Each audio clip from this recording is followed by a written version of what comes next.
بسم اللہ الرحمن الرحیم نحمدہ ونصلی علی رسولہ الکریم اسوہ رسول اکرم صلی اللہ علیہ وسلم جو تالیف ہے عارف باللہ حضرت ڈاکٹر عبدالحی صاحب عارفی نور اللہ مرقدہ کی، محسن انسانیت صلی اللہ علیہ وسلم کا حسن سلوک ازواج مطہرات کے ساتھ، کھانے پہننے میں ازواج مطہرات کو کوئی روک ٹوک نہیں تھی، جو چاہتی کھاتی، جو چاہتی شریعت کے مطابق پہنتی، ہر چند عسرت کی وجہ سے اچھا کھانا میسر نہ ہوتا، اہل بیت کے لیے سونے چاندی کے زیور پسند نہ فرماتے، اس زمانے میں ہاتھی دانت کے زیوروں کا رواج تھا، آپ اس قسم کے زیور پہننے کا حکم دیتے، بیویوں کا پاک صاف رہنا پسند فرماتے، بیویوں پر لان تان نہ کرتے، نہ ان سے سخت اور درست لہجے میں گفتگو کرتے، اگر کوئی بات ناگوار خاطر ہوتی تو التفات میں کمی کر دیتے۔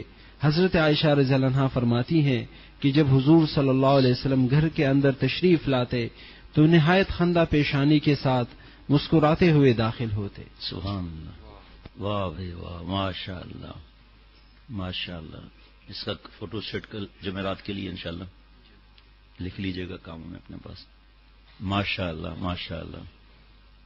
حضرت فرماتے تھے کہ بس یہ باتیں سننا چاہیے اور اپنے آپ کو کسی کے پاس بھیج کر ان سے سنیں کہ بھائی کس طرح رہنا ہے، پھر ملا کر دیکھیں ہم اس طرح رہتے ہیں۔ بس آسان ہے نا بھائی، ہم منہ ایسے بس بیٹھے ہوئے بس ہر وقت ایسے جائز باتیں منع خشکی چڑھی ہوئی ہے۔ کتنا پیارے انداز سے حضرت تھانوی رحمۃ اللہ نے فرمایا اس زمانے کا فتویٰ، اب وہ 80 برس پہلے فرمایا یا 85 برس یا 78 برس پہلے، 60 برس سے تو پہلے، 70 برس سے تو پہلے ہی ہے، اس زمانے کا تقویٰ اس زمانے کا فتویٰ ہے۔ ٹھیک، حضرت بھی یہی فرماتے ہیں، پھر فرماتے ہیں اپنے لیے تقویٰ، دوسروں کے لیے فتویٰ، اپنے لیے سختی اور دوسروں کے لیے شریعت کے دائرے کی نرمی۔ زبردستی مت کرو کہ بھئی وہ گھومنے کا ارادہ ہے، اب اس کا ارادہ نہیں ہو رہا، بھئی نہیں میرا ارادہ نہیں ہو رہا۔ اب آپ اللہ تعالیٰ نے جو آپ کو نعمت دی اللہ ہمیں بھی دے بھائی، اللہ نے آپ کو جو درجہ دیا ہے اتنا اونچا درجہ دیا، اللہ ہمیں بھی اونچا درجہ عطا فرمائے، ہم کیوں محروم رہیں، اللہ ہمیں بھی اللہ والا بنائے۔ خدا نخواستہ کسی پر طنز کرنے کی عادت نہیں، حقیقت کا حال کہہ رہا ہوں کہ آپ کو اللہ نے اتنا اونچا درجہ دیا ہے، اور ہماری چاہت یہ ہونی چاہیے، تو بھی دینا، ہماری چاہت یہ ہونی چاہیے کہ میں بھی اور گھر والے، اولاد، بیوی، بچے، ماں باپ، سب دنیا کے مسلمان اونچا درجہ حاصل کریں، اپنے لیے بھی یہی۔ لیکن عمل کے وقت پوچھنا ہوگا نا بھائی کہ کس طرح عمل کرنا ہے، زبردستی تو نہیں ہو سکتا نا۔ اس شیخ سے یہ پوچھنا ہوتا ہے یہ گھر میں کس طرح دین نافذ کریں۔ آپ لڑو مت، آپ جو ہے وہ الگ کھانا کھاؤ اور الگ جو ہے وہ بیٹھو وہاں ٹیلی ویژن پر بیٹھے ہوئے، مغرب سے عشاء آپ بھی بیٹھے ہوئے ہو، تو یہ بدماشیاں دل سے نکلیں گی کب پھر آخر؟ اس لیے اپنی فکر۔ ایسے ہی میں جیسے عرض کر رہا ہوں کہ آپ صلی اللہ علیہ وسلم نے منع نہیں فرمایا کہ یہ نہیں کھاؤ یہ نہیں پہنو، اور میں نے بارہ حضرت سے سنا کہ بہت سی باتیں انبیاء علیہ الصلوۃ والسلام کے لیے، آپ صلی اللہ تعالی علیہ وسلم کے لیے خاص ہوتی ہیں، جیسے وحی ہو گئی، جیسے معجزے ہو گئے، اس میں اور بھی بہت سی باتیں، لیکن دوسری باتوں میں تو فتبعونی، آپ صلی اللہ علیہ وسلم کی نقل کرنی ہے۔ وہ پانی جہاں سے بیگم نے پیا ہے وہاں سے پی لیں، سنت ادا ہو گئی۔ جہاں سے بیگم صاحبہ نے گوشت کھایا یا جو بھی کھایا وہاں سے کھا لیا، اور ریس لگا لی، دوڑ لگا لی۔ دوڑ کیسے لگائیں؟ ہمارے حضرت نے فرمایا کمرے میں لگا لو۔ اب وہ جگہ تو نہیں ملے گی جہاں کوئی نام محرم نہ ہو، ایسی جگہ تو نہیں ملے گی۔ فرمایا کمرے میں آہستہ آہستہ چلو، بیوی جیت جائے گی۔ پھر اس کے بعد کچھ دنوں کے بعد کہو دوبارہ ریس لگانی ہے، 2 قدم آگے بڑھا ہے، جیت گئے۔ اور یہ آپ صلی اللہ علیہ وسلم کی نقل کر لی کہ اس دن کا بدلہ ہو گیا۔ اور بھی ہزاروں آپ صلی اللہ علیہ وسلم ادائیں ہیں، ہم نقل کریں گے، اللہ ہم سے محبت فرمائیں گے۔ آپ صلی اللہ تعالی علیہ وسلم فرماتے ہیں مفہوم، جس نے میری سنتوں کو زندہ کیا اس نے مجھ سے محبت کی، جس نے مجھ سے محبت کی جنت میں میرے ساتھ رہے گا۔ تو یہ تڑپ تو تھوڑا ایمان ہو اس کو بھی ہوگی، چاہے شرابی ہوگا کہ یا اللہ میں گناہ چھوڑ دوں، میں کب تک گناہ کرتا رہوں گا، اے اللہ کب تک آپ سے دور رہوں گا، اے اللہ دوری کو مٹا دیجیے، اپنا بنا لیجیے. ذرا سا مزہ پائے گا اس کا، جیسے بھائی ایک آئس کریم آدمی لے رہا ہے، اس کو فوراً دل چاہے گا کہ بیوی بچوں کے لیے بھی لے جاؤں. تو پھر اللہ کی محبت میں اگر کسی کو کچھ ملا، نماز کی نعمت ملی، وہ نہیں چاہے گا کہ میری اولاد نماز کی پابند ہو جائے، فجر کی نماز میں ساتھ چلے، لیکن اولاد کو مارے گا تھوڑی. یہ تھوڑی کہے گا روزانہ کہ تم منحوس ہو اسی لیے رزق میں برکت نہیں ہو رہی. وہ تو پتہ ہے، حدیث پاک ہے کہ گناہوں کی وجہ سے رزق تنگ ہو جاتا ہے، لیکن وہ اس کو پتہ ہے، اس کو پتہ نہیں ہے نماز فرض ہے، اس کو پتہ نہیں مسجد میں جانا واجب ہے، اس کو پتہ نہیں اذان ہو رہی ہے. اب بھائی اٹھائیں گے، ہم اٹھائیں گے، غصہ اس وقت بھی نہیں کریں گے. تم اٹھتے ہی نہیں ہو، دماغ خراب کر دیا ہے، صبح سویرے گھر کی آواز باہر جا رہی ہے، وہ سمجھیں گے بیوی کو اٹھانا ہے. صرف بات یہ کہ اپنا رویہ ہم صحیح نہیں رکھتے. آپ صلی اللہ علیہ وسلم آپ نے سن لیا، گھر میں مسکرا کر داخل ہوتے تھے. ہم کس طرح داخل ہوتے ہیں؟ ایک روایت میں سلام کرتے تھے آپ صلی اللہ تعالی علیہ وسلم. ہمارا کیا حال ہے؟ میں بیان کرتا ہوں، پہلے مجھے کوئی سلام کرے اور مسکراتے ہوئے داخل. جب شیخ کے پاس ہی مسکراہٹ نہیں تو گھر میں کیا مسکراہٹ ہوگی؟ کیا خیال ہے؟ شیخ کے پاس ہی ایسے بیٹھے ہوئے ہیں، یہ تو ہو ہی نہیں سکتا کہ شیخ جو کہہ رہا ہے اس کے سامنے نہیں مسکرا رہے، تو گھر میں کیا مسکرائیں گے؟ کوئی صاحب کہتا ہے میں فیکٹری فٹڈ ہی ایسا ہوں، میرا چہرہ ہی ایسا ہے، اس پر حضرت کا جواب دوں گا. خدا نخواستہ پولیس نے روک لیا ہے، I D card, passport, immigration, وہاں بھائی کہاں جا رہے ہو؟ جی دبئی جا رہا ہوں بھائی جان، دبئی جا رہا ہوں. ویزا ہے؟ جی بھائی جان آپ خود دیکھ لیں ویزا ہے، وہاں آکڑ کے دکھاؤ. Blood pressure. 4-5 ایسے واقعات ہو چکے ہیں، کہیں سسر، کہیں چاچا، کبھی کہیں کہ وہ بہت غصہ کر رہے ہیں، ڈانٹ رہے ہیں. تو ان 2-3 خاندان میں سے کچھ بات میرے پاس آئی، تو ان کا وکالت کرنے والے نے کہا کہ فلاں کو بلڈ پریشر بہت چھوٹ کر جاتا ہے تو غصہ کر لیتا ہے. میں نے کہا میں مانتا ہوں، میں کیوں منع کروں، میرے پاس کوئی شرعی ثبوت ہے نہیں. ان سے پوچھو کہ بلڈ پریشر جب آپ کا بڑھے اس وقت پولیس والا روک لے کہیں تو، انکم ٹیکس کا پھرا آ جائے تو پھرا، ہاں ایف بی آر کا آ جائے پھر، یا کسی اور جگہ کے نام نہیں لیتا، اس وقت کیسے رہیں گے؟ اب ایک بات اور سن لیجئے، 2 بات بتاؤں گا انشاءاللہ تعالی. میڈیکل اسٹور ہے اور گروسری شاپ بھی ہے، ٹھیک. پیناڈال چاہیے، یہ لے لیجئے. کتنے کا ہے؟ 2 روپے کا ایک ٹیبلٹ.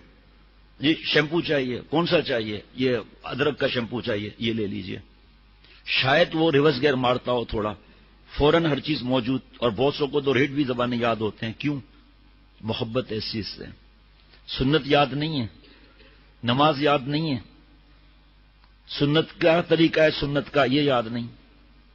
کس طرح کاروبار کرنا ہے میرے زبان کے بولنے سے پکڑ تو نہیں ہو جائے گی، یہ یاد نہیں. دوائیاں یاد ہیں، اتنی چیزیں یاد ہیں کہ آپ سوچ بھی نہیں سکتے چند ٹکوں کے لیے. ٹھیک ہے، اب آئیے آپ کوئی مجھے دکاندار کا ایسا پتہ بتا دیں جس کا بلڈ پریشر، دکاندار کو بلڈ پریشر بھی نہیں ہے، شوگر بھی نہیں ہے، کوئی چیز نہیں ہے، وہ بہت بڑی صحت لے کر آیا ہے، اس کو کچھ بھی نہیں ہوتا. ایسا نہیں ہے. میں آپ کو حافظ ڈاکٹر شفقت گواہ، بوڑھے بابا سردیوں میں 5:30-6 بجے نکلتے تھے ٹاور اپنے دفتر کے لیے، وہاں ان کا کام تھا کھولنا دفتر کو. بارش ہو، سردی ہو، گرمی ہو، پیدل ہو، جس طرح بھی ان کو 7 بجے کھولنا ہی تھا. کتنے پیسے دیتا ہوگا کوئی؟ چائے ان کا ذمہ چائے کا تھا، اوور ٹائم لگا کر بھی بیچارہ کس طرح رات کو پہنچتا تھا، صبح پھر تیار.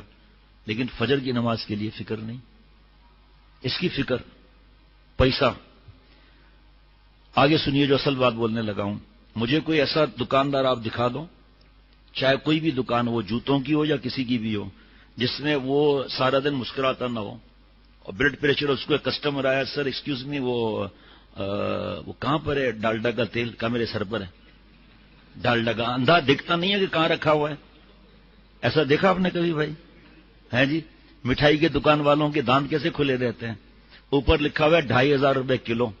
کیا کوئی ان سے کہتا ہے کہ بھائی جان بالکل 10 دکانیں آگے اس کا 1000 روپے کلو ہے؟ وہ کیا ڈانٹے گا؟ بھائی جان دیکھو آپ کو ہم نے زبردست تو نہیں کی نا، وہ زہر تو نہیں ملاتے، وہ آپ وہاں سے لے لو بھائی، کوئی ایسی بات نہیں. کیوں؟ تاکہ آئندہ میرے پاس آئے.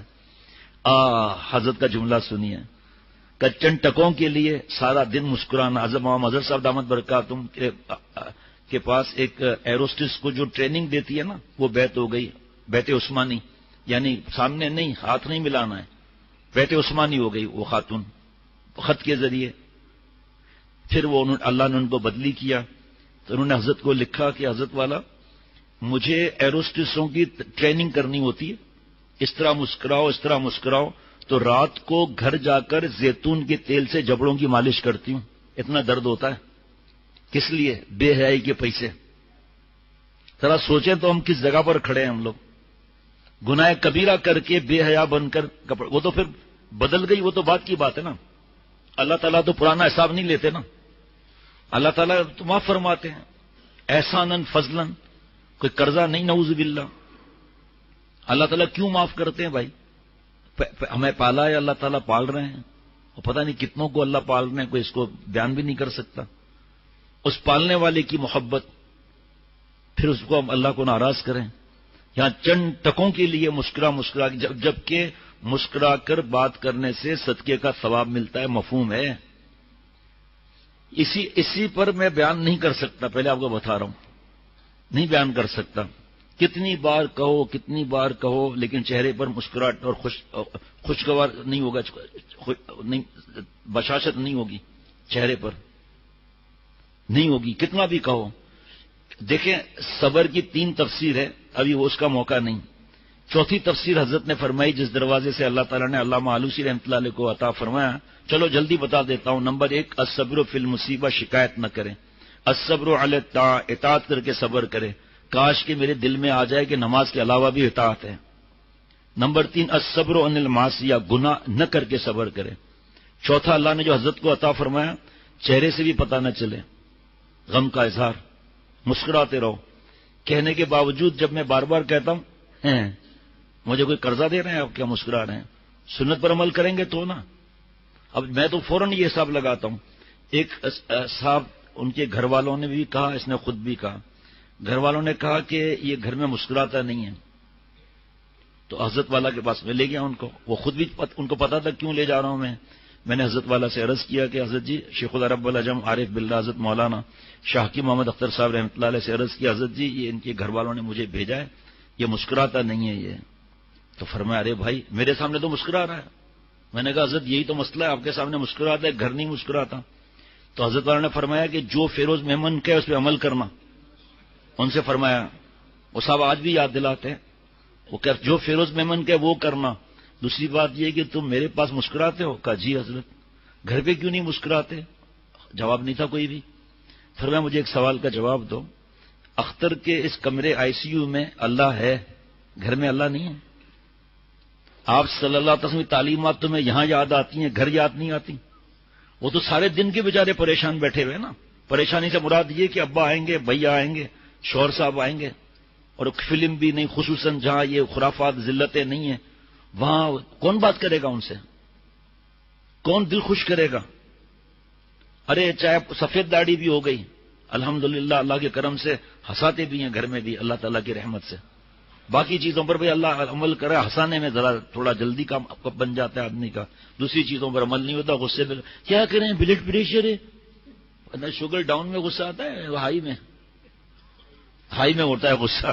ہاں جی بھائی شوگر 3.5 سے ہو گئی تھی، تو یہ کوئی جواب اللہ کو دے سکتے ہیں بھائی؟ آج بھی ایک صاحب نے ایک بات کہی، وہ بیٹھے ہوئے ہیں یہاں، میں نے کہا آپ نے جو لکھا ہے یہ آپ اللہ کو جواب دے سکتے ہیں؟ بیٹھے ہوئے تھے سامنے، کر نہیں، میں نے پھر پھاڑو اس کو بھائی، جو گناہ کے ساتھ، جو بے اصولی کے ساتھ دل میں جواب آئے، صرف اتنی دیر ہے کہ اس کو میں اللہ کے سامنے یہ بول سکتا ہوں؟ نہیں، تو پھر اصلاح کرا لو کہ یہ کس طرح گناہ نکلے گا۔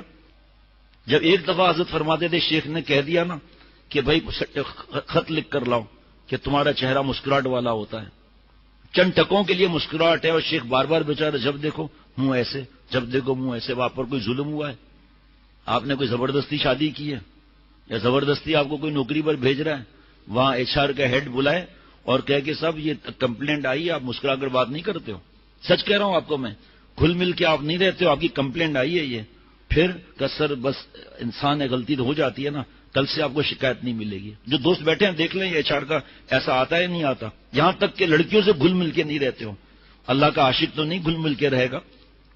لیکن دوسرے مسکرا کے بات نہیں کرتے ہو، گھلتے ملتے نہیں ہو، ہر وقت چہرہ سوجا ہوا رہتا ہے. اب شیخ کتنا بھی کہ جب اصلاح نہیں کرانی تو پھر کیسے اس پر کام بنے گا؟ کیا بیچارے گھر والوں کی کیا حالت ہوگی جب شیخ کے سامنے کوئی ادھار کی طرح ہنسے تو پھر گھر میں کیا حالات ہوں گے؟ دیکھو آپ، اب اس کو لوگ عبادت نہیں سمجھتے. سنیں حدیث پاک کا مفہوم. کسی انسان کا دل خوش کرنا نفلی عبادت، مفہوم عرض کر رہا ہوں، جنات اور انسان کی نفلی عبادت سے بڑھ کر ہے کسی انسان کو خوش رکھنا. کسی انسان کو، یہاں تو بیوی بچے ہیں، ماں باپ بوڑھے ہیں بیچارے، دادا دادی ہیں، دادا کو ہنسا رہا ہے، ڈپریشن میں وہ جا رہا ہے، دادا کو ہنسا رہا ہے، اس کو معلوم ہی نہیں اس پر اس کو ثواب مل رہا ہے اگر وہ نماز روزہ صحیح کر رہا ہے، فرض واجب سنت موقعہ کی فکر پوری ہے. کبھی انسان ایک غلطی ہو رہی ہے لیکن دادا کے ہنسنے پر، خوش ہونے پر اس کو انعام مل رہا ہے. ماں نے کہا کہ بیٹا مجھے گھبراہٹ ہو رہی ہے، بھلے نماز پڑھنے جاؤ، کوئی ایمرجنسی تو ہے نہیں، لیکن تھوڑا جلدی آنا، کچھ باتیں کرنی ہیں. اب یہ اگر نفل وہاں پڑھ رہا ہے مشکل ہو جائے گی اس کے لیے، لیکن فرض پڑھا، سنت واجب کر کے اماں کے پاس آ رہا ہے، اماں کو ہنسا رہا ہے، دل خوش کر رہا ہے.